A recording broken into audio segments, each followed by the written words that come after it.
aleykum wa rahmatullah bandiraɓe yeɓoɓe a yaw Piindi TV wonɓe nder leydi Sénégal ha e bowal leydi on calminama on bismama e nde yewtere Paamen Pamminen nam wona enen kewno ɗowde nde yewtere hewino ɗowde nde yewtere ko Halimata Oumar Dia wondude Salamata Amadou Dia kono on paami hande plateau ko 100% worɓe kamɓe rewɓe oɗo saaha eɓe jaggi goɗɗum inchallah ma en jiituɓe e ko fayi arde surtout ya set paaɗo so allahu lamɗo jaaɓi ko adi foof ko caggal yettude Allah e julde nabi Muhammadin ya rasulallah sallllahu alayhi wa sallam nde gartuɗen ɗo ngam etade famminde bandiraɓe ko pamɗen ko to banggue actualité leydi ndi toɓɓere noon ko wotere ma en gar hen ko ɓoyata hande dusata nde ɗo yewtere ko Elhadj Abbas Sarr gorko mo Dimat assalamu aleykum calminaren no waleykum salam wa rahmatullah taala wa barakatuhu Amadou Moussa Anne en jetti gueɗo no fewi en juule Mouhammad sallallah alih wa sallam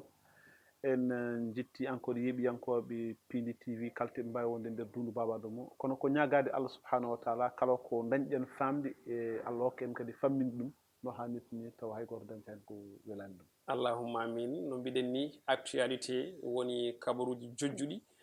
toɓiɗo ciltiɗo e nde yontere yewtude nde saabi noon batten koko yewti ko mataw ko round siftinde bandiraɓe ko kewnoɗo hen eɗen gandi conseil constitutionnel rewin ɗo e yontere yewtude nde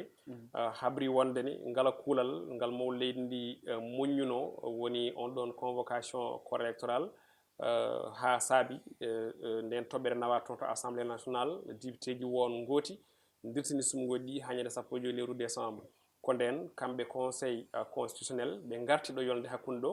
e on tuma noon ɓe mbi maw leydi ndi so waɗi ɗum walla ɗum ɗon wawa wonde saabu ko ɗum anti constitution saabi noon ɓe mbi e sumgoji ɗi mbawa wadde ñande nogas joyi lewru ndu ɗo kono noon yo élection ngaji juɓɓini ko ɓuuri yawde e yaccade ɗum rewi ɗo e yontere yewtude nde ɓoyani muɗum on commission d' enquête parlementaire darnoɗo o toon to assemblée nationale onne kadi iwi walla natti wodde sababu o noon ko procureur wadde actionné on mo ganduɗa kañum tigui woni plainte mbo Cheikh Ndiaye ɗum ɗonne kadi saabima ha ɗum rewin ɗo mbiyen to banggue actualité seppoji ndewi ɗo waɗi mayɓe tato ha nayo saabu won goɗɗo jokkitiɗo ko ɓoyani tawi ko étudiant goɗɗo toon to ɗuɗal jaaɓi ha seddingal Gaston Berger kono ko ɓuuri hen ko mantinade ko wattindi ko ñalawma hecci hen ko woni alkamisa jawtuɗo ɗo toon to galle lamorgo to chef de l' état Macky Sall joɗodima e jandiyankoɓe national woni RTS Le Soleil wondude ITV kam e Sénégal ɓeɗo kala jabtima walla o jabtima namde mumen ko ɓuuri hen ko mantinade ko widemo wonde o mandama ko gasata ko ñande ɗiɗi lewru décembre ko ñande ɗiɗi lewru avril nden kadi o ummoto e fonction makko en tant que chef de l' état kono foof e labde jeese ɓesguli Sénégal ɗi fulu en heddi saabu ha ɗo andaka taw holde ɗin sumgoji jogori yuɓɓinede koɗe toɓɓe jogorɗen yewtude e oɗo ñalawma hande gadortoɗen ko toɓɓere heesere nde Elhadj Abbas woni yewtere maw leydi ndi ñalawma hecci hen ko toon to galle lamorgo to e yeeso jandiyankoɓe nayo suɓaɓe holno pamirɗa nde kadi mbawa famminde bandiraɓeɓe toɓɓe ɗe maw leydi ndi yewri toon eyyi ko Moussa Allah jarama kadi a weltanama ha no fewi ko hanki sanggo waktuji sappo e jeenayyi pawɗi hojommaji capantati ko nden tigui rigui hoorejo leydi ndi huccidiri e ɗon ɗon jandiyankoɓe ɓe limtuɗa joni joni ko adi foof ɓuuri hen ko welde woni no yewtere nde ɗowirani no ɗowirani ko hollidde wonde ko siftonorde woni chronologie mo gandanɗa hoorema date naggam wonko kewno date naggam wonko kewno date naggam wonko kewno ha yetti hande ñalawma hande oɗo mo ganduɗa hoorema omo huccidiri e jandiyankoɓe gam wawde humpidde ɗumen effectivement ñiɓɓere wonde haqqillaji ɓesgu Sénégal naaɓe mais ko mbawɗen hen nanggude ko ɓuuri ko tengtude walla ko ɓuuri ko sillude walla ko ɓuuri ko ɗuminde woni ko Sénégal naaɓe ɓurno ko fadde ene padno gueɗe ɗiɗi e padno d' abord andude holon mandi sumgoji ɗi mbaɗat caggal kayit conseil constitutionnel holliti wonde ko ƴetta ko toon to assemblée nationale e kanko ko wanno ko abrogé foof iwi joñi ɗum banggue joni noon sumgoji ene poti wadde par ce que gonga sumgoji mbawa wadde le 25 février oɗo garo kono mande jogori wadde ɗum ɗon wonno ganduɗa namdal ɓurno ngal wadde faar e haqqillaji e Sénégal naaɓe namdal ɗimmal ngal ɓurno ngal kadi wadde faar woni beele ɗo e le 2 avril kanko mo woppi leydi ndi o yaha walla holno jogori wadde e kadi dialogue poɗɗo mbo eri o holno kadi no jogori leldade enen mbawi famde e nder ɗum ɗon kanko hoorejo leydi ndi o holliti wonde kam le 2 avril no mbiɗa ni joni wonde so gueno ñaawi saabu Allah kanko fonction makko walla manam gardiɗo makko walla mandat makko ko hen gasata ha laaɓa car heddo noon holko conseil constitutionnel hol article lombiɗo tonet mo gandanɗa hoorema o ina hokkamo fartaŋe so 2 avril yoni tawi président soit dañede omo wawa jokki omo wawa continde hande président daña foof ɗum ɗon ko namdal ɗum woni flou ɓurɗo mawnude hande gonɗe haqqille ɗum ko flou ko niɓɓerde gondande sénégal naaɓe nen goni e jaam mbo wetani e oɗo saaha hanki ko yimɓe ɓurno fadde ko wiide wonde ñalawma naggam ko nden sumgoji ɗi juɓɓinte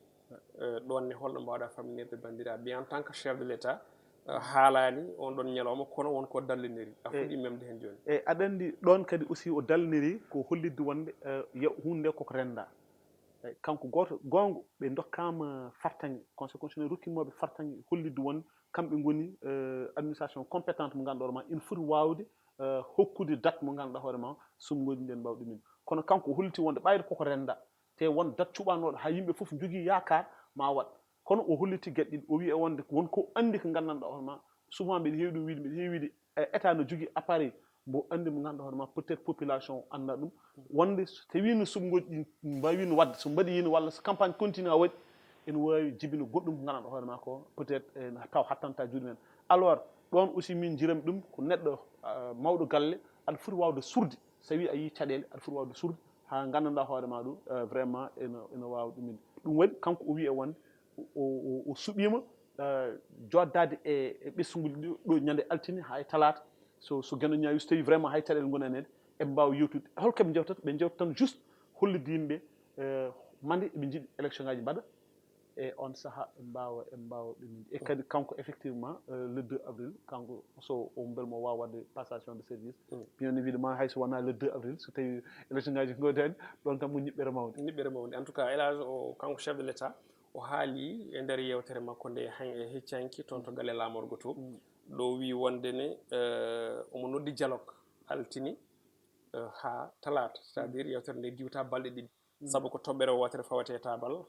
holde juɓɓinten sumgoji élection présidentielle o joopi hen ko candidat ji mbaɗaɗi retenu woni 19 joni ɗi mayne garoy e roseward ni mo ganduɗa heeɓi yarude caggal e ɗin ɗon élection ngaji saabu kanko wonno neɗɗo battuɗo nogas mais o felliti ɓamde pellital o ɓami pellital mbiyen wadde retiré donc 19 ɓe ken 16 mbi nortata ko dialogue o donc holno on date jagguirte te ɓen 16 ɓen candidat ji mbiɗen waɗaɓe candidat ji retenu officiel e candidat ji recalé e candidat ji dit spoliés donc so ɓe 16 ɓe ganduɗa ɓe ko candidat ji officiel jahani notoyade dialogue ñande altine talata paɗɗo beele ma pamodiral woto eyyi ko ma jibre waɗ hayso tawi pamodiral en waɗani jibre kam ɓurata toon hewde eyyi par ce que maɓe jiiɓa no hannirta ni par ce que ɓen ɗon hannde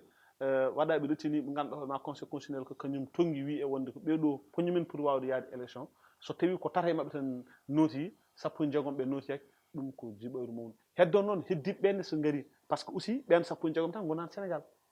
eyyi par ce que aussi sénégal ko presque couche uji kewɗi nan hen par ce que hande sa ƴeewi joni kanko o wi o eraki tan ɓen ɗon mais o erima hay société civil ɓen goni priorité ɓen goni priorité par ce que ɓen goni ɓe gandanɗa hoorema ɓe hande enen mbawi jaggude officiellement ko kañumen goni candidat ji eyyi heddo noon beele e nder yewtere nde beele en wawi mbaggu ene wawi waylade ɗum kadi ke mabɓe fawi kono kañum foof e wade noon jaggen tan kanko ɓe gan goni priorité mbeɗa sikki tan so tawi ɓe nootiyaki ma ɗum waɗa jiiɓoru mawdu te jiiɓoru ndu noon so waɗi kanko président de la république kadi o holliti wonde so tawi ɓe donki nandide maɓe duttin ɗum e conseil constitutionnel hankkadi wawa wadde donc jiɗɗen wiɗɗo pour jaltanden toɓɓere so tawi janggo e jaam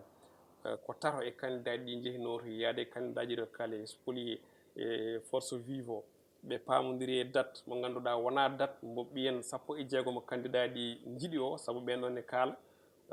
woni tati lewru mars walla plus tard le 10 so tawi daɗo waɗama o darnama au delà e yidde mabɓe nde beele sénégal wurtata aussi crise politique goɗɗo bien sûr wurtata ko crise politique goɗɗo ɗum waɗi hoorejo leydi ndi o holliti kanko e nder yewtere makko o wiya wonde o eri ko yimɓe quelque soit alpha yo yimɓe gardin sénégal so ɓe mbaɗi Sénégal yeeso maɓɓe tan ina wawi taw caɗele mbatta woni pon tan ko gartina hoore ma ne hen an aɗa laaɓani taw aɗa laaɓani an sa yeehi yo Allah yaafo ko dañca Allah andi no wayi aɗa laaɓa ɗum noon de kono ɓayde ko yo bon walla e mbaɗa jikku politicien ji somi ñamani leccinde tan yo waɗa hen leydi on aussi ko bonande mais so ɓe gardini leydi ndi mbi sikki hannde ɗo yetti ɗo ko ardinde leydi ndi tan fof politique o waɗe banggue politique ko fawe banggue hooramo joñe banggue e paw Sénégal yeeso ay so pawi Sénégal yeeso tan solution dañete joni ko ɓuuri yawde yaade d'ailleurs président ko haali ko en famni o wi e wonde so tawi eɓe pamodiri foti hen ɓurde balɗe e nder altino tan en wawi gasde hen c'est à dire ko holko kalten mani mbatten élection ngaji est ce que ɗo e 2 avril holno jogori waade so tawi élection ngaji mbaɗen ha ɗo e 2 avril hon jogori waade gasi mais ɗum ɗon vraiment so tawi aɗa yiiɗi Sénégal aussi haqqille ma ne foti wawde tongade e ɗum ɗon 2 avril mbiɗa sikki ma wonan Sénégal naɓe date de repère guila hiccanki maw leydi ndi walla ko adi ɗum en nani yimɓe ne mbiya mandat makko kuto kut gasata ko 2 avril ɗum constitution ko ɗum windi o tenkini ɗum e yewtere makko e jayndeji local o wi wondene ko 2 avril mission makko e Sénégal gasi heddi o heddorata hannde mission e Sénégal ko organiser élection présidentielle ɗum ne so ronki ñande 2 avril o tiggat laamu ngu ha muusa o acca o yalta o natta wadde manam o ummo e affaire no mbirata on ɗon date ma heddoye tarikh gande leydi Sénégal so tawi o kaw ƴewama tawama wawa juɓɓinede saabu eɗen gandi Sénégal ne jogui réalité ji muɗum faya koye lewru korka hakkude lewru korka ndu mayde muɗum e tindade 2 avril hankkadin tawata ko faaɗi walla ni tawata 2 avril tawate koye nder hankkadin lewru korka walla mi sikki normalement fotade ko nder lewru korka par ce que normalement ko nder lewru korka tawate donc noon so tawi élection yuɓɓinaka avant lewru korka beele ma waw yuɓɓinede caggal lewru korka te caggal lewru korka chef de l' état tawata ko mandat muɗum gasi wonko haali ene waɗi tiré attention yimɓe hewɓe ɗo wi wonde ko leydi wawa jooɗade tawi ala président beele ɗamini caggal ɗiɗi lewru février e ɗiɗi lewru avril so mandat makko o timmi te élection ngaji juɓɓinaka lomto dañaka taw aɗa ɗamini ma Sénégal jooɗo tawi ala chef de l' état mi sikkani somi tugnima e constitutionnaliste goto biyeteɗo Doudou Ndoye somi tugnima e yewtere makko somi tugnima e gandal makko mbiyatmi ko o non seulement o Sénégal wawa jooɗade taw ala ɗum ɗo par ce que so on saaha so yonti gueɗe ɗiɗi kanko Doudou Ndoye hulti ɗum hulti wonde so tawi comme par exemple horejo leydi ndi waɗi démissionné waɗi haute trahison manam waɗi trahir Sénégal naɓe par ce que leydi o janfima Sénégal naɓe sababude leydi ndi ma jooɗo taw ala président te ɗum on wawi rewrede ɗum ha o sohe kaso voilà par ce que ɗum ko ɗum tan siftinde bandiraɓe ko ɗum hoorejo leydi sohirteɗo nder leydi Sénégal woni haute trahison on ɗon manam janfade janfotoɗo leydi ɗum tan chef de l' état sohirteɗo nder leydi Sénégal voilà donc maintenant so tawi comme par exemple aɗa andi ɗum kam mbi sikki haqqille wawa tongude ɗum ɗon wonde Sénégal yo jooɗo taw ala gardi ɗum wawa wonde heddo maintenant lawol kadi e conseil constitutionnel en rokki on ɗon hoorejo leydi ɓay tan o gayni mandat makko omo wawi duusde leydi ndi ha président goɗɗo ara o totta ɗum kaɓirɗe o yaha ɓayde kanko en âme et en conscience o huccite Sénégal na fof o wi ɗumen min mandam gasata ko le 2 avril firti ko au delà de 2 avril hankkadi hay goɗɗum mi yiiɗa ɓeydude hen so wona nangande mon en wawi so tawi hay hunde wodani wadde o fota wawde nangande Sénégal naɓe leydi ndi ha comme par exemple président kesso dañe est ce que ɗum moralement ene wawi wodde to leydi ndi tolniɗo e to tolniɗo e certaine opposition ngal eyyi bien sûr foti wawde wodde Amadou Moussa fawi ke yewtere e kala ko jiiɗa aduna Amadou Moussa gasat kettable alay saago ay guerre mondial no wulde ha wuli mbardir haɓe tampi mbattidi ko joɗade e table en nandi yimɓe nandiri ko ɗum kala ko ɗum wawi wonde so muusi so weeli so metti afani kettable tan alay saago opposition comme au pouvoir kala maɓe caliɗo yewtere ke yewtere wattidata donc ɓayde ke yewtere mbattinta Amoussa ne jooɗo jewta e nder nden yewtere nde o yuɓɓini ñande nogas ɗiɗi lewru ndu jamma heccenko toon to galle lamorgo to chef de l' état haali hen alhaali amnesty woni amnesty général yaafade e dumbaɓe goto foof ko dumbirano to banggue seppoji e ko nandi hen tumamuye poste e ko nandi hen ene hen Ousmane Sonko e Bassirou Diomaye Faye le chef de l' état wi wonde ko yamiri walla wawni gouvernement muɗum yo jokku liggade on ɗon amnesty kanko o wi ko yidde nden yewtere yaaja Sénégal daña ko wiyete ko réconciliation et pardon woni beldal e yaafuya saabi noon ɓen ɗon ene jeeya on ɗon amnesty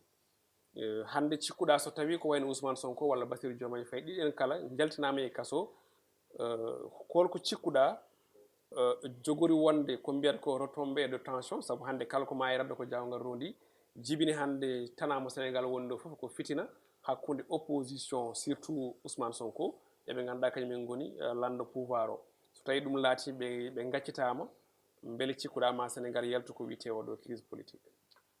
ina wawi yaltude crise politique o par ce que aɗa andi jaam ɓuuri hammadi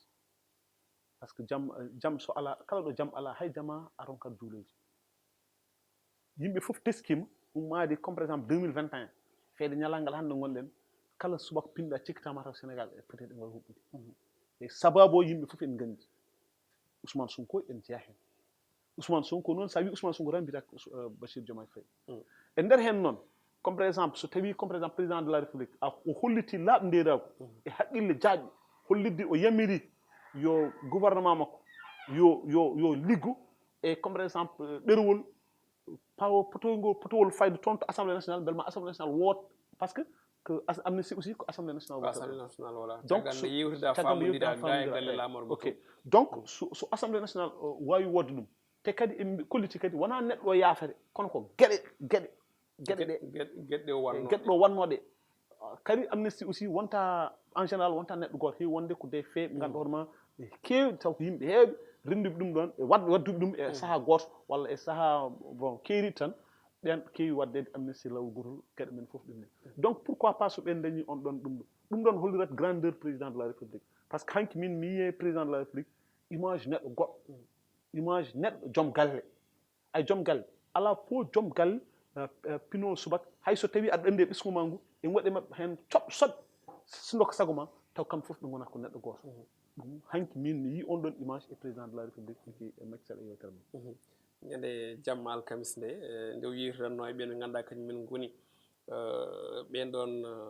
ɓe ganduɗa kañumen goni jaydiyankoɓe Sénégal chef de l' état waɗi profité occasion no mbirata ni ngam jabtade ñiŋoje gummortonoɗe e presse étrangère woni jayndeji caggal leydi kollitiɗo wonde ala fof inde nde mbiyanimo kolliti hollirde manam jibde entre guillemets Sénégal o jabtimo ɗum hanki holno jiiruɗa jabol mawɗo leydi ndi ngol jabtiɓe ɓe ganduɗa kañumen goni on ɗon presse étrangère so wona weltanade mawɗo leydi ndi weltanademo ha ko ɗon welam wawi haade sababude o holliti wonde kanko o tini o yii o faami mais ɗum ɗo ko fawa koye dow makko walla ko fawa koye nguru Sénégal wodani ko ɗum campagne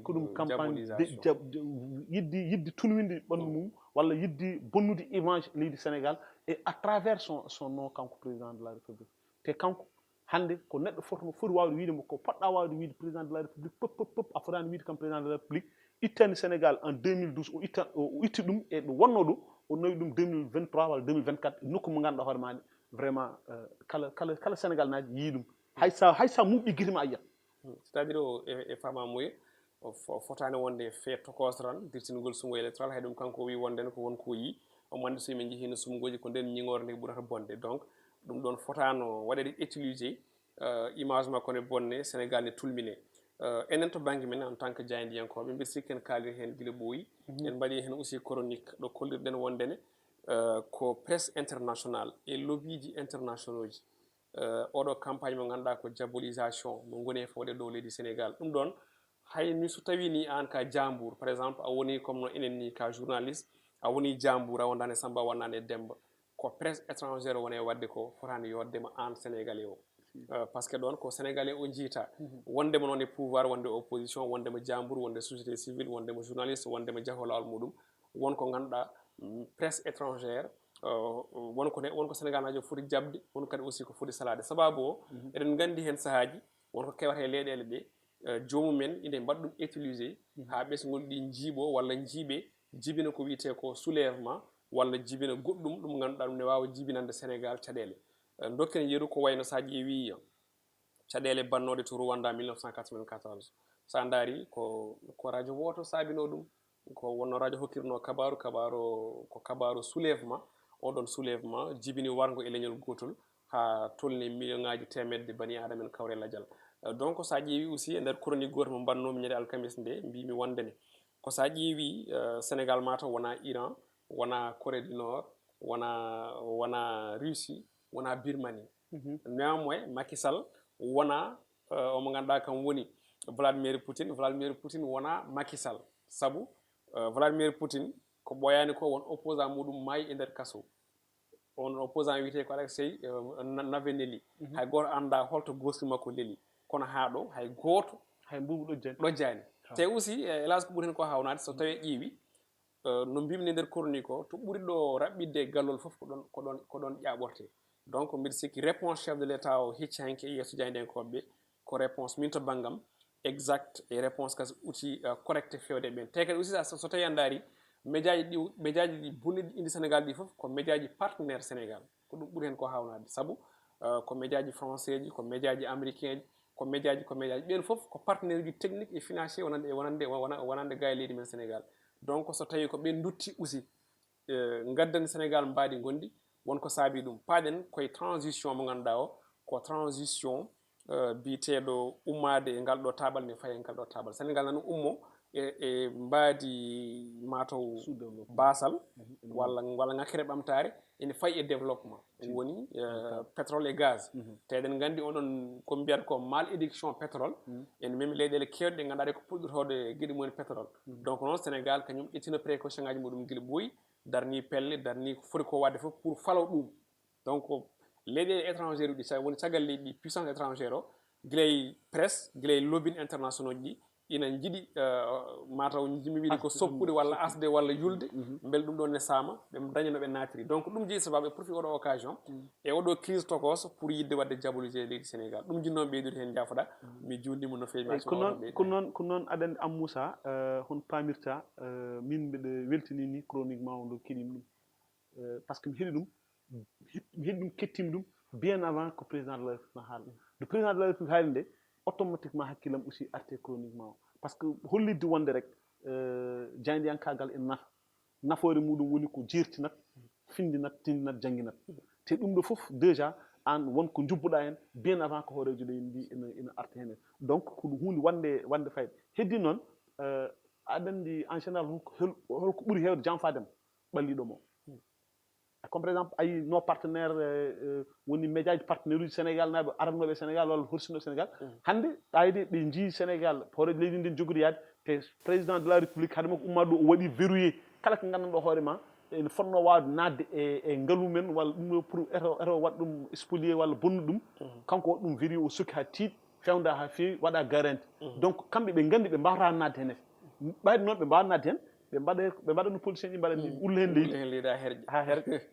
en tout cas ko noon sénégal ona e daawal yaltude ko wiyete koye crise eɗen ñaago Allah yo Allah yaltinane on ɗon crise ko wona ɗum ko caggal nde maw leydi ndi haali joɗiniɓe ɗo dowlaji dentuɗi kolliti weltanademo e on engagement bo ƴetti surtout laɓɓinde e jees sénégal naɓeɓe wonde ñande 2 lewru avril ko gummotoɗo e pouvoir heddi noon ko élection ngaji présidentiel ɗi ɗum en duttora ko hen goɗɗum ko garaten koko yowiti e conseil constitutionnel ɓe ganduɗa kañumen jogui kuulettowɗe leydi ndi kala kene mbaɗa aussi kutorto ko article kutorto ko alinéa kutorto ko règlement ji e ko nandi hen donc ɓen ɗon hande o nde wayno mbiyen hakkillaji sénégal naɓe ko toon jooɓi tade woni hen ciwa andude holko jogori arde e on ɗon dialogue kamɓe conseil constitutionnel nan wona joni yontere kamɓe momti kuulal chef de l' état nawno toon to assemblée nationale woota gam dirtinde ɗum sumgoji présidentiel holno jiiruɗa justice sénégalaise e indépendante muɗum walla mbiyen to banggue on ɗon pouvoir mo ganduɗa ko exécutif wonde parlementaire e on ɗon pouvoir judiciaire no mbaɗiri ni saabu ko exécutif o adi haala chef de l' état rewi hen parlementaire o kamɓe dowɓe ɓe gaari momtiɗen guiɗɗi ɗi foof ɓe mbi ɗum wawa amnade ko ɗum amnoto holno jiiruɗa ñigannoɓe ne mbiyi wonde sénégal ko chef de l'état waɗata kañum fawi junngo e dow justice fawi junngo e dow assemblée nationale. eyyi ko ɗum ɗo tan holliratma enen pouvoir uji goto fof ko ene rondi hoore muɗum goto fof ene tambi hoore muɗum ha tiiɗi goto fof ene timmi kadi ko totta ko ha timmi ay hoore leydi ndi ndo ƴettande kulal ngal ɗon walla décret on ɗon mais omo andi carrément ko ɗum ɗo ko kanko wanno ɗum kanko yamirno par ce que ko décret mo ganduɗa hoore ma o yamirno yo élection ngaji mbaɗ ayi omo jogui prérogative wiide e wonde min ko min wino ɗum ɗo e waɗ sabba naggam mi moññi ngal ɗon kulal sababu naggam o haali ɗum ɗo haali ɗum mais kadi o wi ko e wonde ummirimo ni ko assemblée ɓen ɗon mbi e wonde wonko jii wonko mbaɗi constat mo mbaɗi o kollimo o tawi constat o ene famni kono conséquence ene ari nde holliti wonde ɗum ɗo yaadani e lelgo constitution meɗen yaadani e kuule leydi yaadani e kuule leydi eyyi donc itta ɗum ha laaɓi aɗa andi ɗo itta ɗum ha laaɓi holko idi wadde kanko président de la république o fini subaka law o wi mi jaɓinimon ça veut dire ko hormade constitution on ɗon mi jaɓi ko kalɗon ko mais président assemblée nationale aussi ko noon wi waɗi kañum ne arti wi e wonde hayso tawi noon malgré won député aussi wonɓe less ko en comme par exemple Abdou Mboyen souvent aɗa nana en kulliti wonde e wonde kañum men aussi mais eɓe jogui on ɗon responsabilité wiide e wonde minen min jarani walla minen min ɗiminani ɗum eɓe jogui on responsabilité mais holko foti wonde kamɓe foof ɓe gandi conseil constitutionnel ko kañum woni dow ɓayde kañum woni dow noon so hokkiri ko gandanɗa hoore ma ko te tugniki texte uji kala keɓe mbaɗa ɓe tugnotake e welamma mumen ɓe tugnotake e welamma président de la république ɓe tugnotake e welamma hay goto ke texte uji ko gandanɗa koko winda noir sur blanc ha laaɓi car enen fof ndendi ɗum ko hen eɓe tugnoto so tugni men noon yaw watta min jaggimi ko pouvoir uji gonɗi ɗo foof ko pouvoir go foof ko indépendant justice o parlementaire o exécutif o c'est ça Rose Wardini ko goto e candidat ji wonno joni kam wonti mataw hankkadi ex candidat caggal nde o dañno caɗele to banggue lawol leydi Sénégal e ko yowiti e on ɗon double nationalité makko o waɗino conférence de presse yontere yewtude nde o habri wonde caggal concertation yewtere nde o waddi e ɓesgu makko to banggue politique ɓesgu makko to banggue famille e sehilaɓe yaadiɓe e ƴewde jaam leydi ndi o waɗi retiré on ɗon candidature makko holno jiiruɗa jaarugol caggal Rose Wardini e ko yowiti e oɗo élection ngaji tijjaɗi Amoussa so wona ndimago so wona min jaggimi ko rimɗi walla ɗum ɗo woni ɗum ɗo walla o rimɗit en tout cas en tout cas non c'est à dire que rim aɗa andi neɗɗo dima ene juuma enen mbawi jaggude min mbeɗa wawi jaggude ko juuma walla taw o anda mais aɗa andi holko ɓuuri bonde Amoussa jagga hunde ganduɗa hoore ma ɗum ɗo wona gonga ngaɗɗirɗa hen cindilɗa hen mbiya e wonde a ruttittaka caggal gara mbiya ha mbiya yo te par ce que a ruttittaka caggal par ce que aɗa jogui doole walla par ce que aɗa jogui ko ɗum ɗo mais kanko o holliti wonde kanko ko ɗum ɗo nanngunomo ko nanguimo ko o ƴeewi ɗum ɗo malgré kanko e nder discours makko ma ƴeew o wima wonde wonko o régli kono malgré ɗum ɗon fof no wayni kanko o ruttima famille makko o yewde yimɓe o liggoto e politique kamɓe fof ɓe nandiri omo waɗa retiré candidature makko ayani hanki président de la république woni gote jaydiyankoɓe namdimo question ɗon so tawi jangge goɗɗo yitama ene jogui ɗum o wi mais kanko aurait souhaité naɗɗo daro wiya wonde min dan bandiraɓe sénégal naɓe ndeke mbeɗa jogui nationalité ɗiɗi e par ce que liggi o weeɓani e tawno so wiyama fof yo conseil constitutionnel waɗa ɗum so yaadani ndimago neɗɗo walla jiɗɗo wujju tan ne wawi wujjude nde tawno aduna o waɗi ko 193 je pense que état so tawi mi jumani 193 état wiide wonde ne on ɗon ligguey fof yo conseil constitutionnel waɗa yo waɗ contrôlé sa ƴeewi ene arda kadi aussi goɗɗum donc noon ndimagu neɗɗo no mbiɗa ni ko ɗum woni ko wawi yaltinde yimɓeɓe e manam e ɗeɗon gueɗe mataw battidartoɗen koko yowiti e seppoji bannoɗi ɗo hen mataw woni yontere joni walla yontere e ñalawma ha saabi étudiant goto hawre ladial tawi on ɗon jeeya ko toon toddidi félo goɗɗo kadi aussi won gañinoɗo toon to UGB kañumne kadi wattindima hawrde ladial e hakkude yontere mayde nde ɗum ɗon foof noon koye seppoji ɓe gonno e seppude e saaha manifestation ngaji wiide wonde ɓe jaadani dertingol ɗin sumgoji présidentiel hankkadine e ley en gowti ɗum kala seppo waɗi tan ma won fittandu samdu hen hol no Sénégal foti waɗirde réadapté no Sénégal foti dartorade hankkadine ɗum ɗon natta gañade hen nde mayde hen nde surtout e ɗen ɗon gueɗe aɗan Amoussa seppa hay goto wawa ɗum hadde kono seppo yo yaade needi c'est à dire que an aɗa wawi wullude caɗele ma tawa bonnani amusa ko ndenduɗen enen fof ndendi ɗum hande force de l'ordre force de défense et de sécurité mais kamɓe ɓe ƴeewata bom beela oɗo ke laamu walla oɗo wondani laamu mais ɓe ƴeewata ko enen ko ndenduɗen ko ɓayde kamɓe ko jam men ɓe daynata ko ndenduɗen ko ndenduɗen ko enen fof mbasen ɗum bonnude an imagine toi an moussa holno force de l'ordre huccitorata e gandanɗa hoore ma oɗo ko bis Dakar dendi ko enen fof ndendi sukaɓe jagga ɗum tan duppa ɗum te sa kañumen so jettima hen en mbawi kañumen e koye men eɓe lora ɗumen mais ɗum est ce que wona laamu ngu waɗi ɗum mi hokkuma yeru goto tan sa ƴeewi nan wona yontere sunu élection woni gonɗon goomu heeso jibinago yuɓɓiniɗo seppo ɗo e Dakar seppo marche silencieuse woni seppo jaam yamo te gon seppo koko waɗa autorisé sa ƴeewi ɓe mbaɗi seppo mabɓe haaɓe kaljit